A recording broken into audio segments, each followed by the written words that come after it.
So I'd like to begin by acknowledging that we are on the traditional, ancestral, and unceded territory of the Musqueam people. Many of our conversations throughout this research centered on connections to the land and observing changing landscapes. And so I think it's important to acknowledge these histories of the land and think about what it means to be an uninvited settler here for those of us who are.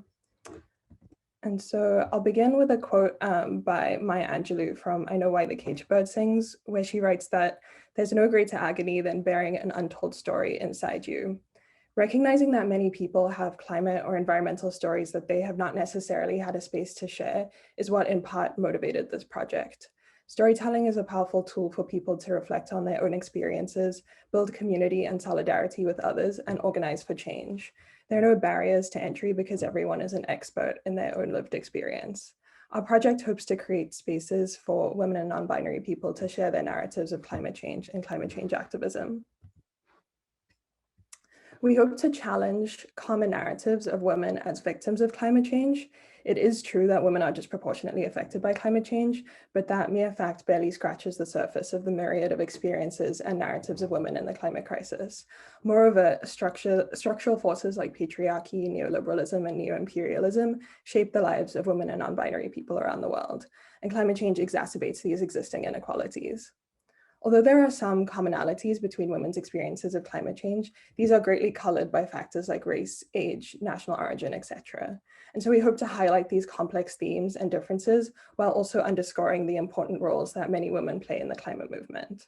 Overall, we're interested in exploring these narratives in ways that celebrate the subjectivity of the narrators, recognize the different broader forces that affect people's lived experiences, and emphasize the agency that women and non-binary people have.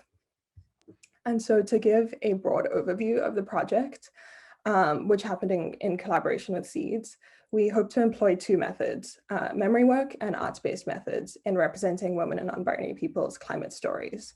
So first we organized a workshop where we asked participants to share a climate memory and create artwork. And embracing feminist methods of participatory research and reflexivity, members of our group also participated in the workshop. A couple of weeks later, we organized an art studio where we invited 3 artists to share their work, which related to both their personal stories and climate change or the environment more broadly.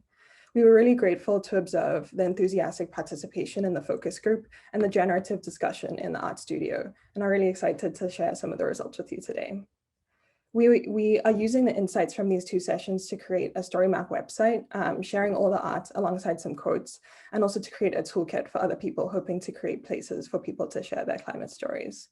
And so overall, we hope to do a collaborative project where the outcomes were both the content that arose from the workshops in studio in the form of themes and artwork, but also a broader understanding of the process so that we could share these methods with a more general audience.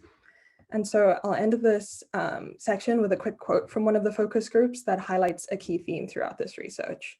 After everyone shared their memories, one person noted, that was something that was common throughout the sharing was that, memory is the thing that makes our climate actions or climate activism in some ways quite concrete. And that's such a paradoxical thing to put next to each other because memories by their nature seem fleeting and subjective. But in a sort of strange way, it's actually what has spurred some subsequent engagement with climate change and climate activism. And so this highlights some of the themes that we're hoping to pull out in this research, the links between memories and our commitment to the climate movement, between memories and action, and also how subjective memories can be meaningful and have real life implications. And so overall, it's been a really wonderful process to be part of, and we look forward to sharing more with you this afternoon. And to give a quick overview of the rest of the presentation, next, Deanna will present a quick literature review on women in the climate crisis. After that, Taya will talk about the methods that we used, specifically memory work and arts-based methods. Next, Simone will give an overview of some of the themes that came out of the focus group. And following that, Elizabeth will share some of the themes that arose in the art studio and show us a short clip of one of the artworks presented. Next, Lindah will provide a summary of the theory and limitations of this project. And lastly, Sandra will share the Story Maps website as well as the toolkit we created. So I'll pass off to Deanna. Thanks, Lekha.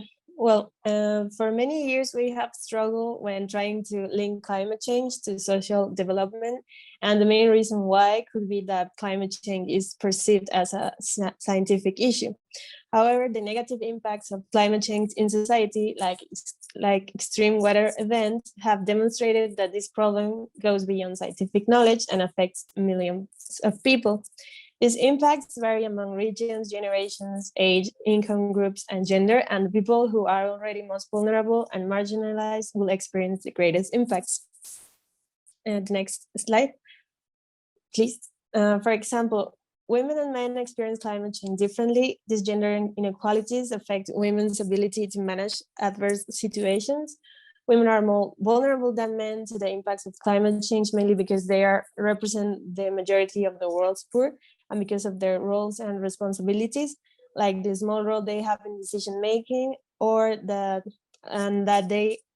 usually affects their opportunities and leave aside their needs. And women can also lack of access to information, education, jobs, housing, and health services. And this is part of the reasons why women experience larger negative impacts of climate change. And the next slide. And some examples of the impacts in developing countries are the increasing workload due to crop failure, or that women take more time for water collections, or the high incidence of mortality during natural disasters, the lack of access to healthcare, and of course, forced migration. On the other side, the next slide, we can see in this slide that the differences between women and men around climate change risk perception. And on each of these wealthy nations, women see climate change as a bigger threat than men. The next slide, please. And despite the recognition of this gender gap, climate change initiatives and programs rarely acknowledge the links between gender and climate change. And to overcome these gender inequalities, women need to have equal access to information and spaces to discuss their concerns. It's also important to design and implement gender-responsive strategies and programs in which women can participate. The next, please. In this sense, we recognize that women are not just victims, but crucial actors to change, because they hold unique knowledge and skills to fight against climate change. And it's important to support women in developing a voice. And the next one. And that's why our project, it's not only about raising awareness around climate change. The main focus is to explore women's own complex narratives of their lived experiences with climate change through artistic creations that allow alternative perspectives to emerge. And in this way, we can imagine possible futures where women will be the catalyst for change. And now I hand it over to Taya. Thank you. Yeah, and my section will go into some more detail about the 3 research stages that we had, like I mentioned earlier. So first we had our focus group, and the purpose of the focus group was to have a space for women and non-binary folks to share our climate memories and to reflect. And so there were 15 women and non-binary participants, and then that's further broken down into the 7 members of our group and the 8 friends who we invited. And all of the participants shared a lot of the same privileges in terms of having access to higher education, but also being climate engaged through our research and our work. And there were also diverse ethnicities and nationalities that were represented in this online engagement that lasted about an hour and a half. And so the basic premise, and if you just want to go to the next one, Lekha, cool, thanks. So the basic premise of our focus group was that we would access women's climate narratives through their climate memories. And so for this, we used a focus group method called memory work. And so the workshop followed in 3 stages. The first step was to have each individual separately write down one significant climate memory. And the goal was to be as descriptive as possible. And so then, to disentangle the description of the moment and the significance of that moment, this is where we launched into a group discussion. And so the goal here was to try to take those descriptive memories and to share them, then to launch into a conversation about similarities, differences, omissions, and contradictions that we saw across the memories. And then from there, we had our 3rd stage, where our goal was to reflect at a higher level and be able to speak about what we discovered during our conversations. And so some of the questions that we were asking at this stage were, do we notice similar habits, or other noticeable differences that we saw across the the reflections. And so, just one thing to add, as far as we could tell in the literature, these memory work workshops are very focused on talking our way through the memories, but since we're interested in arts-based methods, we added a small art component. And so we encourage participants to use art as a tool to explore their reflections, their thoughts, their memories, and their questions. This was a really great part of the workshop. And as a part of it, we were able to get things like poems, collages, and drawings that really summarized people's feelings. And so then from there, the art studio was a space for women and non-binary creators to share their connections to art, climate change, and gender. And there were 15 participants who attended the online sharing event, which lasted about an hour and a half. And as part of that, we had 3 creators who volunteered to share their art. And the goal of this workshop, it really came out of us recognizing that there were already women who were making art and who were already exploring climate change and gender connections. So the purpose of this event in that way was to give them a platform to speak openly about it. And I also noted that we used a creative voice method because we saw the value in not really regulating the kinds of art, but rather inviting a diversity of art forms that suited the artists. And so because of that, we were able to have beading, murals, poems, collages, and embroidery that were shared. And the artists gravitated toward their chosen mediums for a variety of reasons, like for storytelling purposes, cultural reconnection, family connection, and recycling materials. And so finally, we had a story map, and the story map idea came out of a conversation about how we want knowledge mobilization to look in our project. And so obviously we have to submit a paper for this project. We also, it's common to submit some kind of report with SEEDS, but what we wanted to do was have a knowledge mobilization tool that served the goals of this project, which is ultimately empowering women. And so for that reason, the story map is an art exhibit that shares the art and the art descriptions that propped up through this work. And it's meant to empower participants and also to provide a platform to share their stories. And then we shared a toolkit on the story map. And out of this process, we were developing things like focus group scripts and discussion questions. And then we had a post-event survey, and we had our own reflections and our own learnings that we had throughout this process as researchers. And so if we looked at these things like resources, we would be able to share them for people hoping to host similar conversations. And then I'll leave it to Simone for the exciting part of launching into what we actually got. Thank you, Taya. Now I'll be talking about the themes that came out of the focus group. Next slide, please. The prompt that was provided to initiate the memory work was, write down a memory about a moment when you first felt connected to climate change in your life, and write down a memory about a moment when you felt that climate change or climate change activism impacted your life. So from this, we had different memories about people's childhood. They talked about their special places, emotions, when they first learned about climate change, how they've seen it, how they'd seen environment they grew in change. So from these conversations, we were able to narrow down all these memories into 6 major themes. The themes are numbered according to the number of participants who spoke about it, with the first theme being the topic touched upon by majority of our participants. Next slide. Extreme climate event was one of the key themes that participants linked climate change with. Majority of the memories and people's connections were linked to their experiences or knowledge of catastrophic climate events such as droughts, floods, tsunamis, increased temperature, heat waves. Some of them talked about how it had affected their own communities and families, while others talked about working in organizations that were helping people affected by such events. One participant recalls recently visiting the Franz Joseph Glacier in New Zealand and comparing it to a picture her mother had of it. They said, the glacier used to be down the valley.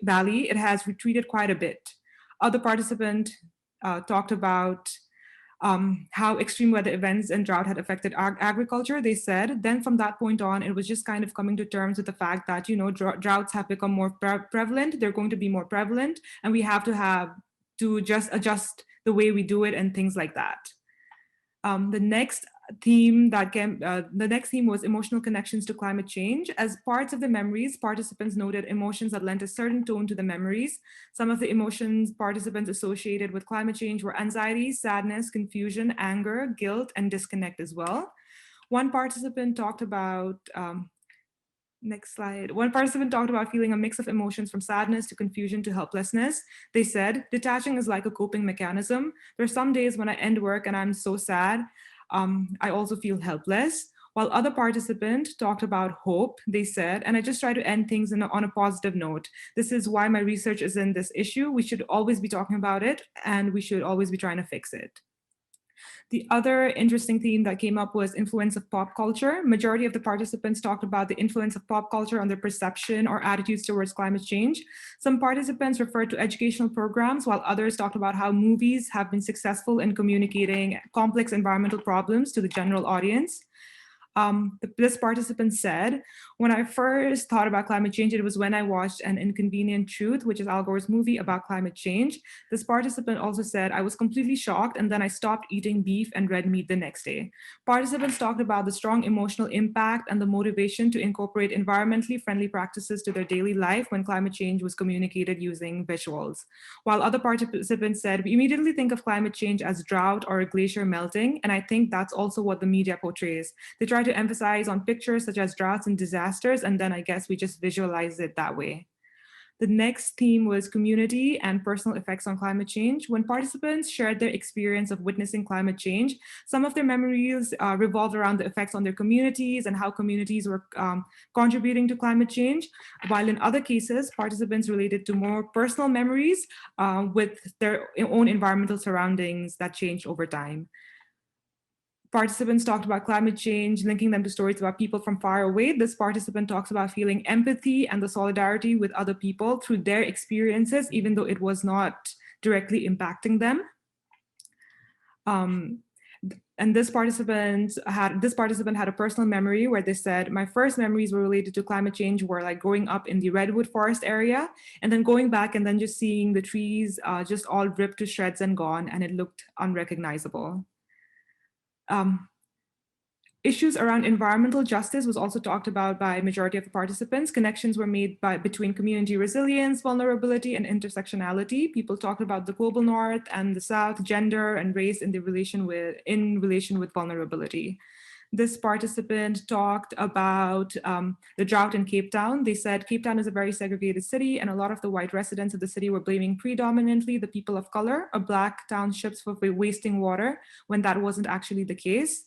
Another participant said, with the LGBTQ people, when they experience emergencies and climate change, they don't want to go and get help from the church, because that's not a welcoming place. They emphasize on how when disaster strikes, it exacerbates the worst social inequalities. This participant drew her experience while working on a simulation model in Australia on the impacts of CO2 levels on crop production. They recall India facing a severe drought at the same time that had resulted in farmers taking their lives. They said, I thought to myself, why are we not having simulation models in India? Why are we not teaching our farmers that climate change is happening? And that's also when I understood that people who have done so little to contribute to climate change are the ones who suffer the most, because they are dependent on natural resources. Their livelihood is dependent on that. And the last major theme is generational connections and differences.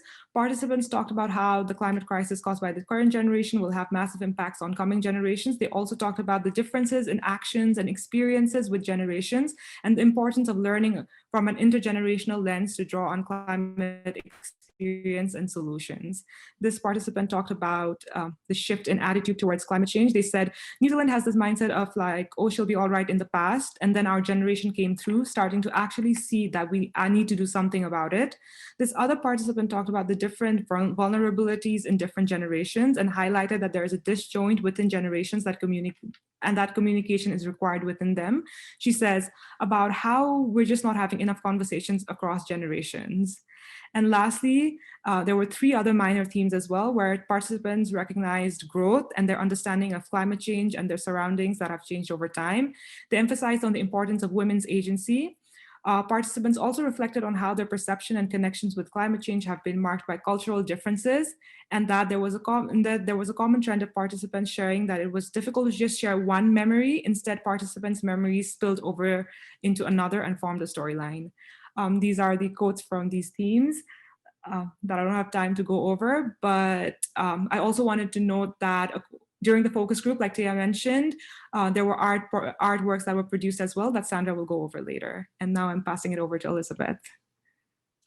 Thank you, Simone. So as my group partners have already mentioned, in order to continue our research, add some nuance, and provide a safe space for women and non-binary individuals to share the unique ways that they express their connection to climate change through their art, we invited 3 artists to share their work at an artist studio on April 3rd. Each of the artists that we were lucky enough to have attend the studio shared their art using different artistic methods in order to share their stories and climate change narratives. So the first artist was Kewasdinat Charlene George, a cultural knowledge holder and artist from the Tusuk Nation, and the cultural voice and an executive at Sierra Club, BC. She shared her mural, The Watcher's Eyes, and the electronic bridging tool, Prezi, Seeing Through Watcher's Eyes. And both of these pieces of related art were created to tell a story and to bridge Indigenous and Western views in teaching, learning, and communicating about the environment. Our next artist, Atlanta Marina Grant, shared 3 beautiful poems and beadwork creations that represent her connection to her culture, relations, food, and the environment. Our third artist, Tien Tran, shared some amazing stories and multimedia artwork that relates to water, droughts, oceans, and boat refugees. And while we don't have enough time to share all of the videos that were created with the artists describing their art, we can share like 1 minute and 45 seconds of Kewasdinat Charlene George talking about Seeing Through Watcher's Eyes. This was a project that this deep work, it has its own life. This was first a mural, a work that I did with a middle school. And then the question was asked, tell us the story. And that's what Seeing Through Watcher's Eyes is, the story of all the beautiful work. It is the story that comes from the wild man and the wild woman, and they're borrowing you their eyes. So hopefully you could see it a little bit differently, an invitation.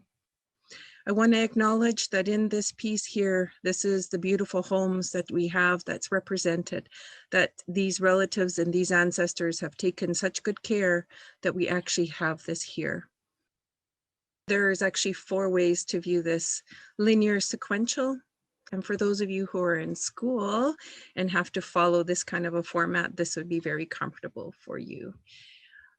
What I'm going to also show you is that we have what I call optimal Indigenous lens as well. I asked for everyone in an optimal Indigenous view to begin at the center and work your ways to the coast, because we are ocean peoples. And I'm asking for you to listen to the languages that you're going to hear and the songs that you're going to hear. And I would hope that you could use your critical mind, your good thinking, and see what we had and what we have. I want you to consider that this Indigenous lens that's being offered up for you to borrow for a short time wants to talk about all the voices that are not heard as much in Western society, in that environmental science, in the universities. For some of us who are of different cultures from around the same. That's good. Sorry for cutting off that video. Some important themes that came out when coding the studio transcripts included, could I have the next slide, please? Sorry, my computer is a little bit frozen, but let me just, Okay. sorry, you can just carry on talking, I'll figure it out. So the themes that came out when coding the transcripts of the artist studio were different ways of knowing, relationality, vulnerability, using art to process emotions, intergenerationality, culture, social practices, and path dependency, different conceptualizations of time and space, solidarity through art, extreme weather, and hope and beauty. And I'm just going to read a quote from the first 3 themes. So from the theme, different ways of knowing, an important quote that came up was, for me, they're really not just food. They're these things we learn from, these lessons we take. And they're these kind of little life forces. And then from relationality, we had, and that the ancestors held me up enough that I could do this. Someplace that we could hope to get, the place where we are not having to be at the top of the food chain, and that we get to be a part and be a collaborative part of the whole, including the protocol of welcoming relatives, welcoming new relatives to the lands. And I think it's really important that we consider these homes that we are actually in. And then from the theme vulnerability and social justice, I'd like to read. I want to start crying because I'm so emotionally connected to this. And in the workshop that I participated in, I talked a lot about drought and kind of like, what was it like being, growing up in California and learning about the drought? And kind of like, how did that shift my behavior or perception? And now, for the sake of time, I would like to skip through these other themes and go to the last slide of this section, which is embedded in the extreme weather slide. And to summarize what we learned from the art studio, what was interesting and unexpected was just how much hope and resilience came through the artwork and through the narratives. So we all expected to hear and see more climate anxiety, but what the artists really shared demonstrated emotional resilience and a drive to make a difference in the climate crisis. And it was really beautiful and quite amazing. And so now I would like to pass it on to Lindah to further discuss our project. Thank you, Elizabeth. And in this part, I have used Clover's definition of art research as stated on the slide. And my discussion on memory work will cover the dimensions of collective memory and social memory, which refer to the shared pool of knowledge associated with certain groups. I will also cover cultural memory, which is a form of collective memory based on the symbolism attached to certain objects by certain groups. And finally, material memory, which refers to the way our brains gather and process images to form meaning. Next. So, like my colleagues have said, the focus group and art studio created a sense of solidarity between the participants and the researchers. And according to Tremblay and Harris in their research on empathy, subjectivity, and the changing narratives on water resources, where they applied participatory video, the authors stated that alternative research methods such as storytelling and art allow individuals to share emotional experiences, and that the initial sense of anonymity gives way to feelings of community through the development of mutual affection and coherence of purpose. And so when conducted with respect, collective group experiences can induce a sense of trustworthiness, solidarity, and empowerment in a way that promotes social cohesion and welfare improvements. Next. So the intersection of emotion and subjectivity is widely acknowledged in the social sciences in a way that recognizes the linkages between individual emotions and social dynamics.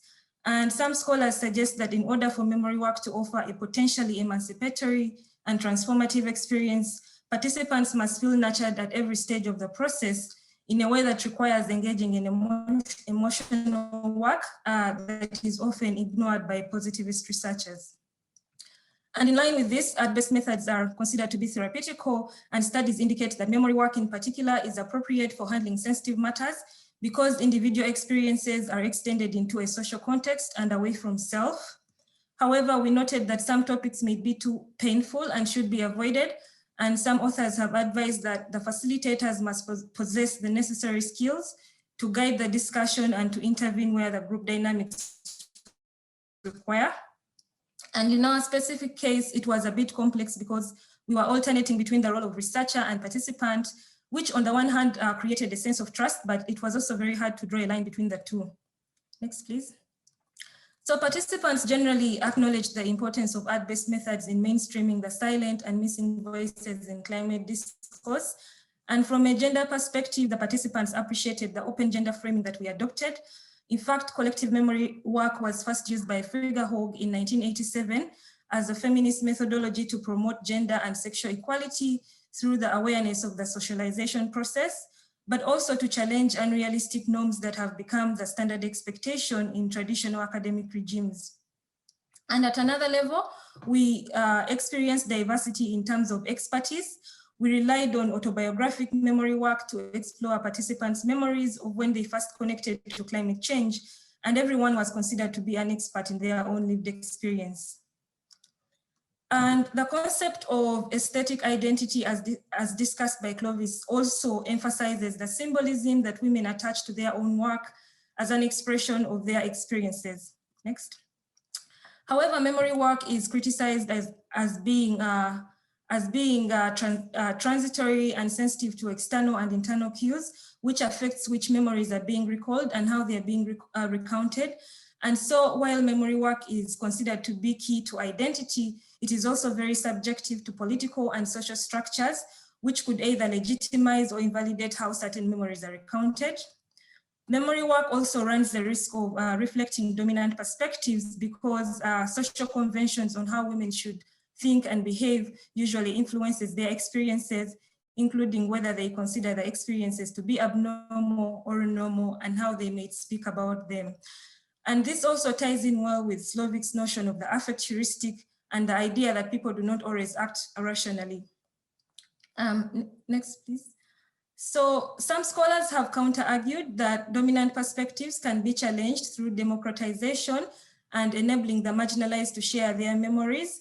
And so as people begin to understand how they unconsciously but actively participate in the socialization process, they are also empowered to challenge these normative values and adhere to new default rules that are more inclusive. Next. So memory work has also raised some controversy regarding the issue of repressed memories, especially relating to very traumatic experiences. And similarly, studies also show that some women do not recognize their agency and capacity to speak on complex issues like climate change. And the concept of missing memories has also been framed as absence, which is a form of agency in memory work where individuals cautiously decide to omit information from their narratives.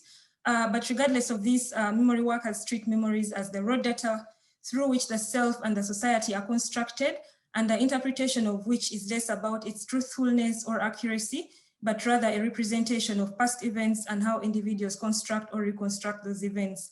And therefore, some scholars have gone on to claim that absence can still be made present and traced in the thoughts, emotions, and material objects like art. Next, please. So in terms of limitations, studies confirm that memory work is not designed to reach a lot of people, but to provide deeper understanding on how small groups of people experience phenomena. And we acknowledge that the project participants are only a small subset of women, and therefore may not represent all the narratives that are out there, especially because the stories were very contextualized. Secondly, while art-based methods are considered as a form of resistance to time and resource constraints, in our specific situation, we did not have enough time to deeply consider each perspective and each context. And finally, our art-based methods are criticized for focusing more on the process rather than the output. Some authors have suggested that unless these methodologies make some form of pedagogical or social contribution, there is a risk of them being viewed as art for the sake of art, which is a self-indulgent exercise by a privileged few. And so even though we did not collect a lot of art, we also learned a lot from the process. And now I would like to hand over to Sandra to take us through the story map. Thank you.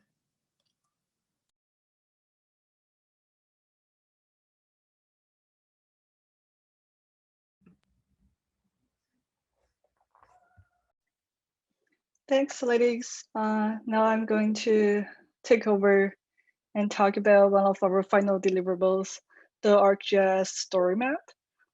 This story map features a workshop created at a focus group workshop held on April 3rd and our art studio held on April 17th, using methods including memory work and art-based methods that has been explained by my teammates.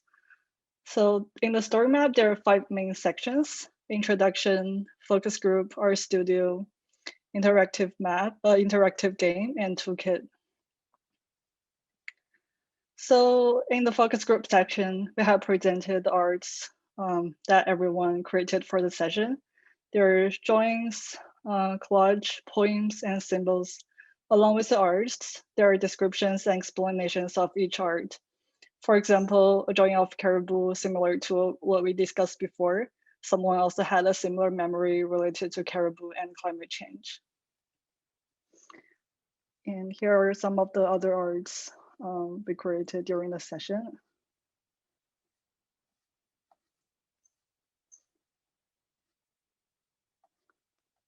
And then it's the art studio section. We also included the arts and descriptions in that's the first part. And we also included video clips of each artist explaining the art themselves, the story behind the arts, their emotions, their experiences. The video clips are around 3 minutes each.